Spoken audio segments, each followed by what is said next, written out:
Hello everyone. बच्चों, हम बात कर रहे हैं बायोटेक्नोलॉजी और साथ ही जान रहे हैं इसके एप्लीकेशंस, हम कहाँ कहाँ इसको यूज कर रहे हैं। बच्चों, आज के वीडियो में हम बात करने वाले हैं नैतिक मुद्दों की, इथिकल इश्यूज की, जिसमें हम बात करेंगे बायो पेटेंट्स, बायो पायरेसी की, और साथ ही साथ हम बात करेंगे इस चैप्टर के कुछ इंपॉर्टेंट पॉइंट्स की। चलिए बच्चों, शुरू करते हैं। सबसे पहले हम जान लेते हैं कि बायोटेक्नोलॉजी के फील्ड में नैतिक मुद्दे यानी इथिकल इश्यूज से हमारा क्या तात्पर्य है, क्या कॉन्सेप्ट है ये नैतिक मुद्दे या इथिकल इश्यूज। देखो बच्चों, मानव जाति ने अन्य जो ऑर्गेनिजम्स हैं, अन्य जो जीवधारी हैं, उनका इस्तेमाल अपने लाभ के लिए तो किया है, लेकिन मानव जाति द्वारा अन्य जीवधारियों से लाभ बिना नियमों के और बहुत ज्यादा अधिक नहीं लिया जा सकता है। ठीक है, सभी मानवीय क्रियाकलापों के लिए एक नैतिक मानदंडों की आवश्यकता है, मतलब एक इथिक्स की जरूरत है, एक कुछ नियमों की जरूरत है, जिससे कि जो अन्य जीवधारी हैं उन्हें बहुत ज्यादा नुकसान न हो, क्योंकि ये जो पृथ्वी है, जो नेचर है, ये सबकी है। जितनी हमारी है उतनी एक छोटी सी चींटी की भी है और उतनी बड़ी सी व्हेल की भी है। ठीक है, यानी जो नेचर है वो सबकी मदर है और उसके नजर में सब बराबर है। ठीक है, और वो दंड भी देती है, अगर इम्बैलेंस होता है तो उसका दंड भी वो देती है। ठीक है, तो हमें पहले से ही अपने अपने लिए कुछ नियम बना लेने चाहिए। मैं सभी मानव जाति की बात कर रही हूँ, मानव जाति को नियम बना लेने चाहिए कि वो करे और ऑर्गेनिजम्स का इस्तेमाल करे अपने लाभ के लिए, लेकिन एक नियमों के तहत, जिससे कि असंतुलन उत्पन्न ना हो और किसी भी जीवधारी को कोई अधिक नुकसान ना हो। सबसे पहले हम बात कर लेते हैं जैव पेटेंट की। बायो पेटेंट किसे कहते हैं? बायो पेटेंट के अंतर्गत किसी भी बायो प्रोडक्ट की खोज करने वाले को सरकार सुरक्षा प्रदान करती है, जिससे कि उस नाम से कोई और उस उत्पाद को न बना सके न बेच सके। ऐसा करने के लिए जो व्यक्ति होता है या संस्था जो होती है, उससे उस व्यक्ति को अनुमति लेनी होती है और उसकी कीमत देनी होती है।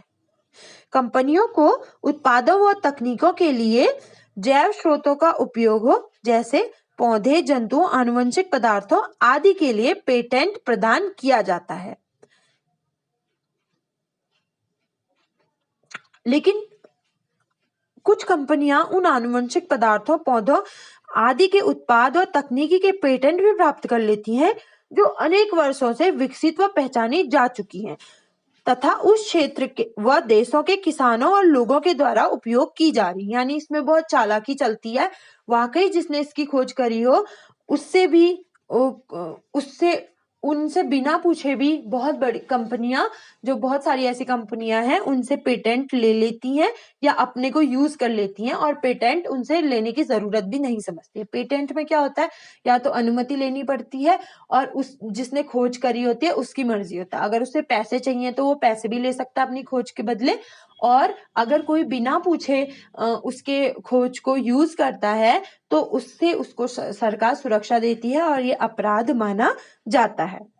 ठीक है, इसमें मैं सबसे पहले बासमती चावल का एग्जांपल ले लेते हैं। यहाँ पे बहुत इंपॉर्टेंट है, बहुत ज्यादा इंपॉर्टेंट है, इसे ध्यान में रखिएगा कि चावल हजारों वर्ष पूर्व से एशिया में उगाया जा रहा था जाता है। ठीक है, भारत में धान की 2 लाख के लगभग किस्में मिलती हैं, और जो बासमती धान होता है आपको पता है कि अपने स्वाद और खुशबू के लिए फेमस होता है।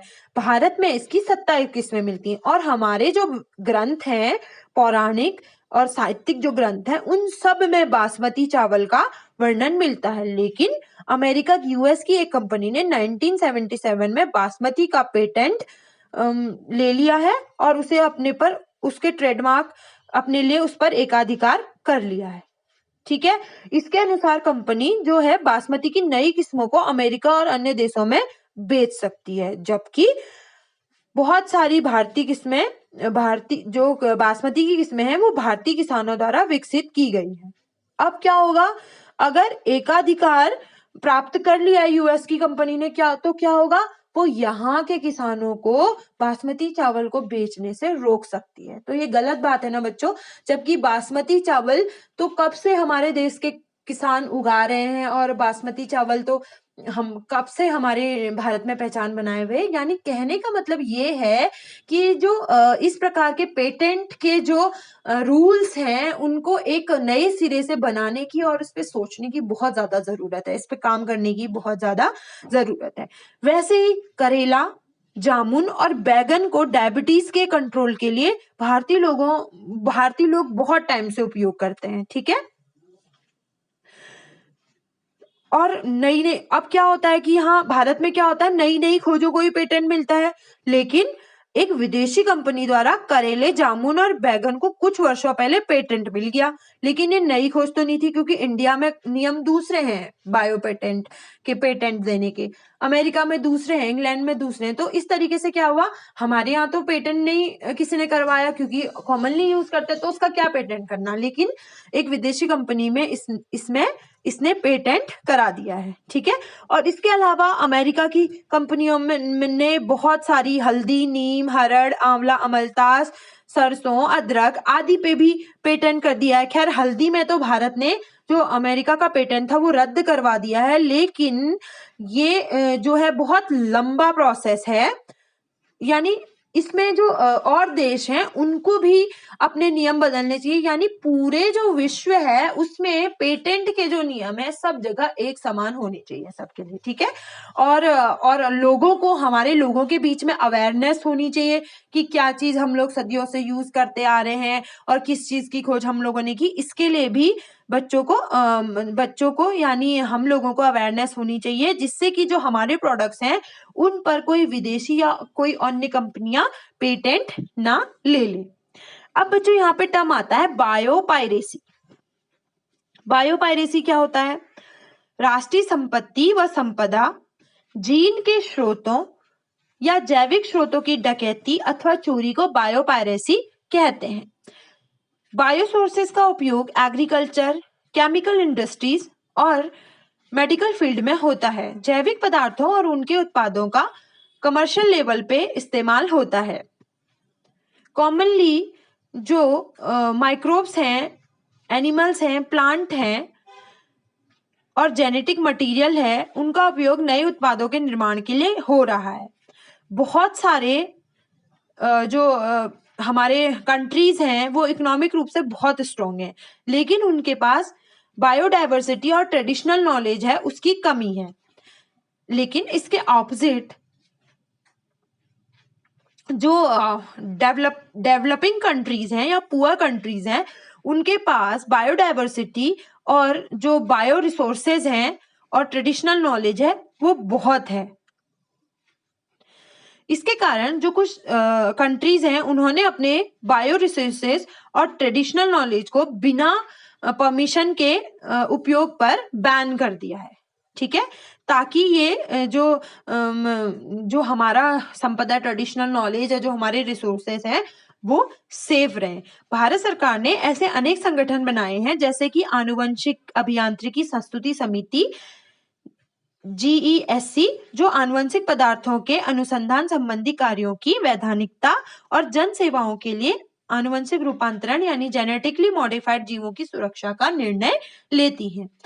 भारतीय संसद ने अभी इंडियन पेटेंट बिल में हर बार मतलब थोड़े थोड़े दिन, काफी वर्षों में संशोधन करते रहते हैं। तो इसी तरह तरीके से किसी की बायो रिसोर्सेज को या किसी की बायोडाइवर्सिटी को आप इस तरीके से चोरी करके अपने लिए यूज नहीं कर सकते। इसके लिए आपको परमिशन लेनी पड़ेगी और ये कंट्री लेवल पे इसके लिए अलग अलग कंट्रीज ने अपने अलग अलग नियम यहाँ पर बनाए हैं।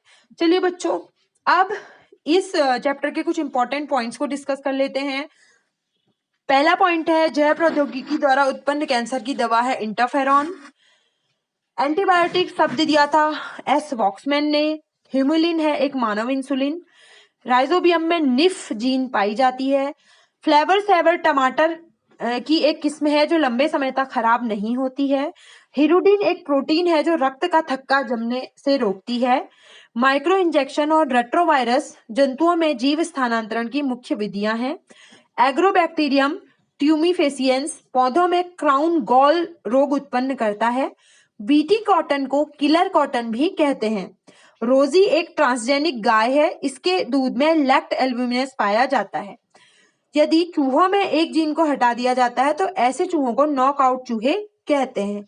भेड़ और बकरी से मानव प्रोटीन प्राप्त करने के लिए एंटीट्रिप्सिन जीन आवश्यक होता है। बच्चों, जेनेटिकली मॉडिफाइड क्रॉप्स की हमने बहुत सारी जेनेटिकली मॉडिफाइड क्रॉप्स के हमने बहुत सारे फायदे जो हैं वो देखे, लेकिन जेनेटिकली मॉडिफाइड क्रॉप्स जो हैं उनके कुछ नुकसान भी हैं, नुकसान भी सामने आते हैं जेनेटिकली मॉडिफाइड क्रॉप्स के, जैसे उच्च उत्पादन लाभ है, पोषण मान में वृद्धि है, और जो एबायोटिक स्ट्रेस है उनके लिए सहन करने वाली फसलें हैं, फसलों के पूर्व कटने से हानि से बचना, रोगों से प्रतिरोधकता, खनिज लवणों का उपयोग, औषधियां, व्यावसायिक उत्पाद, बहुत से लाभ भी हैं लेकिन वहीं हानियां भी हैं। इनको भी समझना बहुत आवश्यक है। हानियां क्या है? आनुवंशिक प्रदूषण, इससे क्या हो रहा है? जीवधारियों का आनुवंशिक संगठन बिगड़ जाएगा। ऐसे ही हम किसी भी जीन को किसी में भी डाल देंगे तो इससे आनुवंशिक प्रदूषण नाम दिया गया है, उसकी संभावना बढ़ जाती है। सुपर वीड्स इससे पैदा हो सकते हैं, ठीक है, यानी ऐसे खरपतवार उत्पन्न हो जाएंगे जिन पर किसी भी वीडीसाइड का असर नहीं होगा। सुपर कीटनाशक यहाँ पे पैदा हो सकते हैं, ठीक है, सुपर कीट पैदा हो जाएंगे, वातावरण को नुकसान होगा, एलर्जी, किसी भी एलर्जी का कारण हो सकते हैं, और एंटीबायोटिक प्रतिरोधकता जीन ट्रांसजेनिक फूड जो होते हैं उनमें उपस्थित होता है, जो मानव की आंत में उपस्थित जीवाणु द्वारा प्राप्त कर लिया जाता है, तो यही फिर बाद में रोगजनक हो सकता है। ठीक है, इस तरीके से बच्चों देखो, हर जो चीज होती है उसके फायदे और नुकसान तो होते ही हैं, तो हमें क्या करना है कि हमें ज्यादा से ज्यादा फायदा हो और नुकसान कम हो, यानी जब बहुत ज्यादा नुकसान हो रहा है तो फिर हमें उस चीज को छोड़ देना चाहिए। ठीक है, यहाँ पर एक फुल फॉर्म आता है GEAC का, genetic engineering approval committee. Cry protein विषैली प्रोटीनों का समूह होता है जो कीटों के लिए विषैली होती हैं। इनके निर्माण को नियंत्रित करने वाली जीन क्राई जीन कहलाती है। कॉटन में 2 क्राई जीन, मक्के में 1 डाली जाती है। टीकों का परीक्षण पहले ट्रांसजेनिक चूहों पर फिर बंदरों पर किया जाता है। बीटी कपास के अलावा बीटी बैगन, मक्का, धान, मटर आदि किस्में भी विकसित की गई हैं। आलू और सोयाबीन भी इसमें शामिल है। एलिसा ELISA का फुल फॉर्म है एंजाइम लिंक्ड इम्यूनोसॉर्बेंट एसे। बीटी टॉक्सिन बाह्य क्रिस्टलित प्रोटीन होती हैं। पौधों में अपतरणनाशी प्रतिरोधक जीन GST होती है, और विडाल परीक्षण टाइफॉइड के लिए किया जाता है। तो बच्चों, ये थे biotechnology and its application chapter के कुछ इंपॉर्टेंट पॉइंट्स। बच्चों, इस चैप्टर को आप समझने की कोशिश कीजिएगा और पढ़िएगा। NCERT बुक में बहुत अच्छे से एक्सप्लेन किया हुआ है। NCERT पढ़िए, और NCERT का वर्ड टू वर्ड आपको याद होना चाहिए। वर्ड टू वर्ड समझने की कोशिश कीजिएगा, आपको बहुत जल्दी से ये चैप्टर समझ में आ जाएगा, और आप इससे रिलेटेड अक्सर आते रहते हैं, आर्टिकल्स आते रहते हैं, नई नई इंफॉर्मेशन आती रहती है। आज ये चूहा बन गया, आज ये ट्रांसजेनिक जीव बन गया। तो इस तरीके से आप उसको अपनी नॉलेज में ऐड करते हुए जाएंगे तो आपको बहुत जल्दी समझ में आ जाएगा। मिलते हैं अपने नेक्स्ट चैप्टर के साथ, इकोलॉजी के नए चैप्टर के साथ मिलते हैं अपने नेक्स्ट वीडियो में।